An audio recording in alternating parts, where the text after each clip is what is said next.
Doctor day উপলক্ষে আমরা এই আমতলীর আশ্রমে একটা হেলথ ক্যাম্প, পাশাপাশি ধরেন ডক্টর ডে উপলক্ষে একটা প্রোগ্রাম করে একটা অ্যারেঞ্জমেন্ট করছে ডক্টর সুমিতা মজুমদার, তিনি অর্গানাইজ করছে ব্যাপারটা। তো আমরা সবাই ওনার পাশে আছি এবং ডক্টর ডে উপলক্ষে যা যা ওনার করার দরকার সবটাই করতেছে, আমরাও ওনাকে হেল্প করতেছি। আজকে একটা বিশেষ দিন, এই দিনটা আমরা সবাই যারা চিকিৎসার জগতে আছে, ফার্স্ট যারা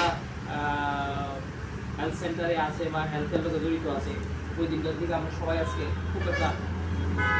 মানে প্রাধান্য দিই এই দিনটা। কারণ কি এই দিনটার প্রতি আমাদের সবসময় একটা বছর একটা দিন থাকে, এরকম ওই দিনটার প্রতি আমরা একটা আশা বছর থাকে। কারণ এই দিনে আমরা অনেক কিছু পাই এবং অনেক আশা ভরসা যারাই মনে করে এবং আদর আবদার আমরা সবসময় তাদের কাছ থেকে পাই থাকি। ডক্টর ডে উপলক্ষে আমাদের ইলেকট্রনিক তরফ থেকে যা যা করণীয় আমরা সবই করি এবং পাশাপাশি এই দিনটায় কী করবো, যে ভালো ভালো বড় বড় ডাক্তার আছে তাদের অনেক অবদান আছে, তারা নিরলস পরিশ্রম করে সমাজের